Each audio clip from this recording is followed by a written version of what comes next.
These are real women, real stories, real becoming. Not the polished parts, but the parts that took time, the parts that stretched us, the parts that saved us. And here we honor what is true. The moments we grew quietly, the tears that softened us, and the laughter that returned when we thought it was gone. This is the Muse Sessions. Real women, real stories, the stories that paint back.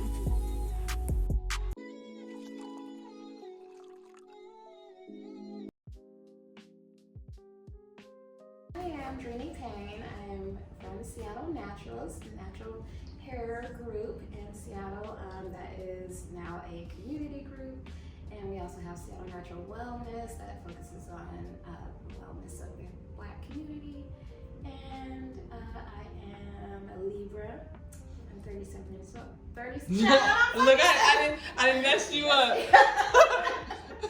I'm 47. I have 2 adult children, and I'm born and raised in Seattle, Washington. I hate it. I am tired, but I would say, hopeful for the future. I have a lot of ideas and a lot of community to help me implement those ideas. So I'm excited. I had a fun summer running around, running the streets. But I'm glad to get back into, the work, creativity, and spending time with other creatives. Yeah. Today would be that the color of those red trees in the fall, that red fall color. Okay, like a burgundy-ish color, yes. Yeah. Like when the sun hits it, I love that. So I feel like that's today. Calm, but it's nice and sunny outside. So. What brought you into the season of your life? I would have to say it went through a pretty big season of grief. So I think I'm coming through that. I'm not completely through that, but I feel like I'm on the upside of grief. Like the grief is still there, but it's not as heavy. I'm able to, access joy and things that I enjoy, and like the good memories of people that I loved. I'm able to access that, the joy in that, a lot easier than I was a year ago. So I would say grief, yeah. Right now it looks like being still, even though I haven't really been being still, I've been running around, but just a stillness in myself, a stillness in my home, being able to just go to my happy, quiet place and have my own flow of the day, my own flow of my household. And yeah, I think that would be peace. Being at home is very peaceful. I would say I'm in the process of letting go of perfectionism. Like that's really hard. I have this issue of not starting things unless I can think them all the way through to success, and it holds me back. So I am actively working on letting go of perfectionism in pretty much everything. I think it holds me back a lot. So yeah. When did you first realize that you were changing? I mean, honestly, with my mom going into hospice, I knew that was going to be like a catalyst for just a lot of change. Like it was inevitable. It wasn't, by choice. I tend to make life nudge me, But yeah, that I knew that was going to be a huge change, and I didn't realize all of the other changes that were going to come through it. But that was, I would say that was probably the catalyst of the biggest or most current change. What part of your story still surprises you? I think my willingness to still connect with people. I do tend to be introverted, and I think in the last year there's been a lot of challenges in the area of trusting people, being around trustworthy people, and feeling kind of naive and vulnerable around people, and resisting my natural urge to cut everything off, you know. So I think I'm surprised that I'm still as, would I say outgoing? I don't know. I feel like you're outgoing in your own bubble. Right. Like, you don't mind going places by yourself, but you still be the life of the party in your own bubble, if that makes sense. You know, I want to kick it over here. Yes. You know, I'm in the back. Yeah. But, that I'm still, actually even more, I think as I get older, I'm more social and wanting to connect with people, so. Is there a moment that shaped who you are, even if it hurt? Yeah. Dealing with disappointment in people that you love, that love you or that you thought loved you. Even people that genuinely do love you. Just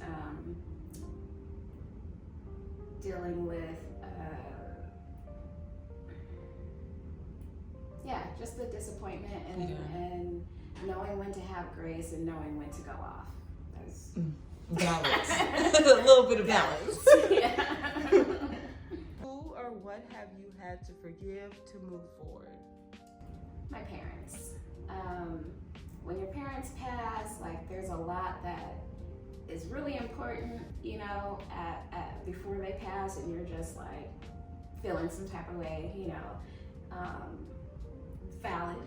But in their passing, it really sharpens, clarifies what was important and what wasn't. There's still things that I feel like are unresolved issues that I have with my parents that you know, my personal beliefs, I can still talk those things out with them, you know, and the forgiveness process is ongoing, but a lot of it just kind of fell away when they died. Like, okay, you can let that wasn't that serious, you know, or you can release that, you know. What's something that you're still learning to believe about yourself?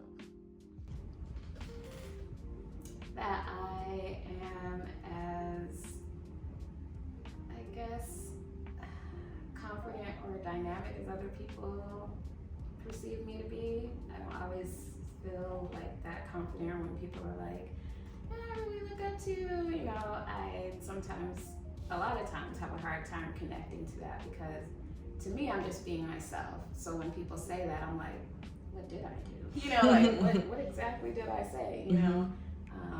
But I guess just embracing that part of myself, being more confident in that. That's what I. Yeah. No, I love that, because when I see you, I'm like, that's Dreeny.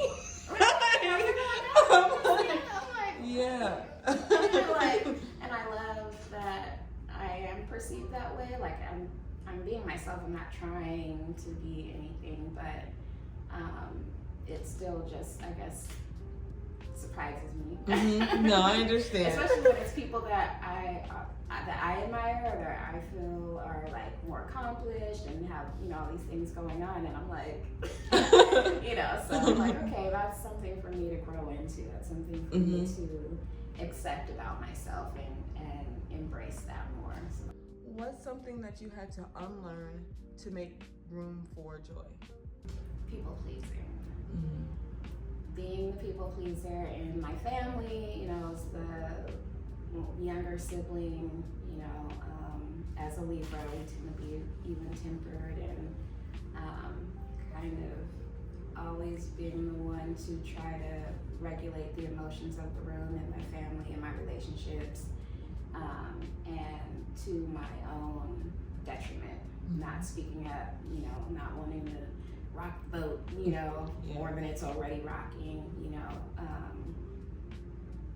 But yeah, people pleasing has definitely been a stumbling block for me that I am also working on. Like, I love when I care about people, like, it just comes naturally, I feel like, but mainly speaking on the part where I don't speak up for myself in the moment. you know, or yeah, that part of the people pleasing has not been beneficial. Yeah. Healing looks like not being afraid to express my emotions.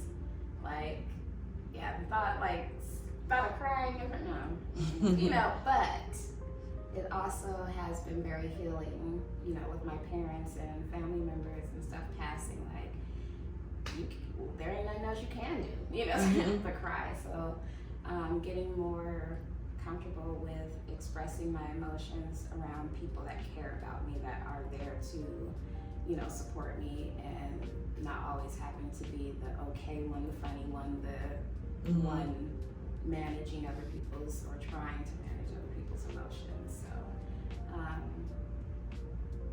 I've been working on emotional regulation in the aspect of, like, sometimes you can be too regulated, you know, turn it down a little bit and allow yourself to feel and not try to control so many emotions. When do you feel most like yourself?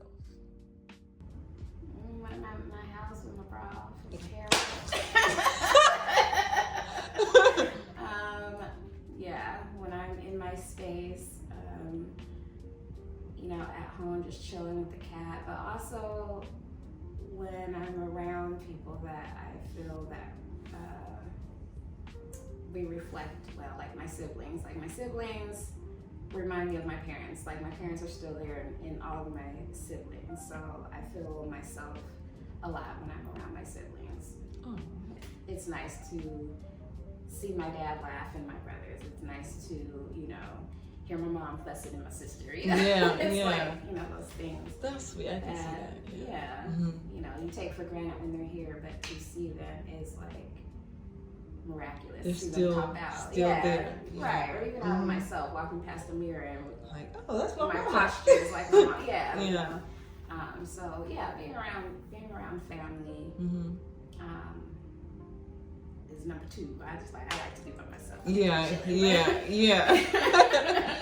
What does self-worth mean to you now compared to before?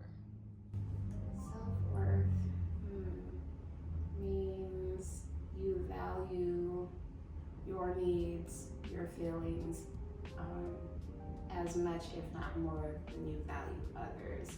And not in a selfish, you know, way that compromises people that you love or exploits people that you love, but in a way that nurtures yourself. Yeah. Okay. Right. So, what's one thing you're proud of that no one really knows about?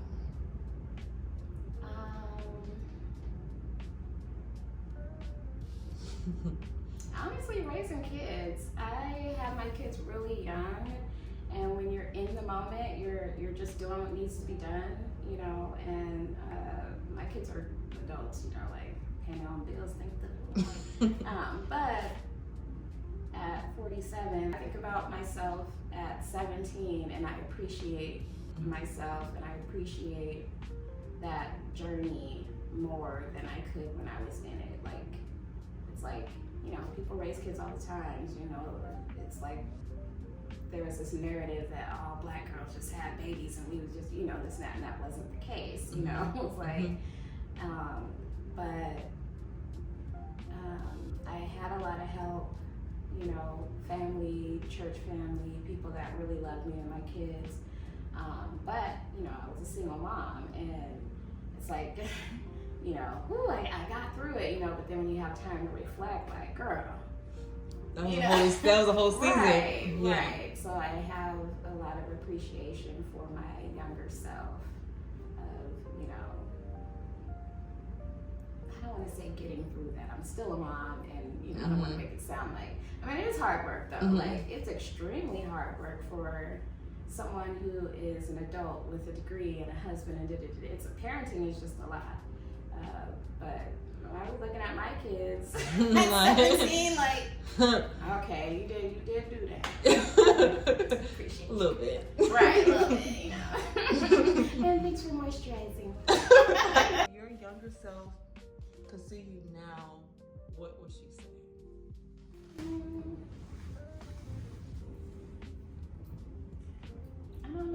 know you ain't outside. 17-year-old me, like, I wanted to be in the house. I was just a bookworm. I did not see myself being outside, you know. But I remember talking to my dad and my grandma, and they were telling me how introverted my dad used to be. And anybody that knew my dad was like, you know, because he was just hello to everybody, you know. So I think as I get older, I become more like my dad, and some of my siblings are, you know, were quiet, younger, you know, as younglings. But and I still think I'm quiet, but I'm a lot more outgoing than I expected myself to be. I guess. This chapter of your life had a title. What would it be? Oh, it's a good one. I guess the Dreeny season. Like I can do, you know, my kids are grown. I am, you know, just mostly responsible for myself, you know. So I can do whatever I want, like Isn't it in your bio? Yes, I do what I want, you know. And the things that I want to do are community-driven things. They're artistic things. And then when people hear that, they hear it like in this bratty tone, like I'm doing whatever, you know, like I'm just being defiant. But it is about doing things that, you know, make me feel good. About being around people I want to be around, not being around people I don't want to be around, you know, and there's so many possibilities in my head of things that I want to do, that I can do, and the only obstacle is me deciding on which one to do. True. Yes, Indecisive. yeah, exactly. Indecisive leaver, but it's the Dreeny season. I can, you know, reinvent myself. I can learn something new. I can do a complete physical rehaul. You know, I can focus in on what's best for me. And honestly, when you're a recovering people pleaser, it's harder than you would think. But I have the time to do it now. So. What do you hope this painting captures about you? I would say my resilience and joyful nature. Yes. Love it. What do you want people to feel when they see your story on campus? Probably joy. Like, yeah, I feel one of the things that I like that I'm still uncomfortable with, but that I like, is when people come up and say, hi, I've got your dream, let me see how the naturals. You know, the introvert in me is like, kind of, right. But it's always joyful. They always look really happy, like, you know, and that makes me feel good that I inspire that in people. So I hope that conveys what other people enjoy about me. Yes, I like it. So is there anything else that you would like to share about maybe your story, about maybe what you want the painting to look like, to add to your story? I would say my biggest message would be remain authentic, hold on to yourself regardless of your level of success or what you perceive to be your lack of success, or just hold on to the core of who you are. If you're a good person, remain a good person. If you feel like you could be better, bitch, be better. That needs to be like a billboard on the billboard. I'm gonna send you that clip. So yeah, just be true to yourself. It sounds like a cliche, but the older I get, it's like you hear these things, but then you're like, I know exactly the mindset, or I know exactly what that means. It's not just like a cliche saying, it's like, that's really what it is, you know? So yeah, hold on to yourself, especially if you're a woman. It's hard to hold on to yourself because you become a mom and you become a partner and you become a this and a that. Like, save some for yourself. Save some you for yourself. I guess that I'm enjoying this because I'm not good at, like, I feel like I'm not good behind, in front of the camera unless I have control of the camera. Right. So I look more natural than I was expecting myself to, you know, so nice comforting space here. Aw, yes.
Okay. That's so pretty. Aww. That doesn't like me. Yes. With the trees. I know, and the right? Sunlight. Yes, yes. When you came in, you described like the background, like the orange burgundy-ish color. Yeah. Mhm. See, I had to remember. Oh, that is beautiful. Thank Yeah. you. Like, Your hair's all blown out, and then here you got your natural curls. Look, shrinkage is real. right? Yes. I was going for like happy and joyful because Yeah. you said that you want to see yourself the way other people see you. Yeah. So yeah. Oh, thank you. This is so beautiful. Such a story. Like, even though other people are telling the story, like, it's becoming like you're a storyteller. Yeah. Like getting people to be able to open up and Mm-hmm. so just a whole nother artistic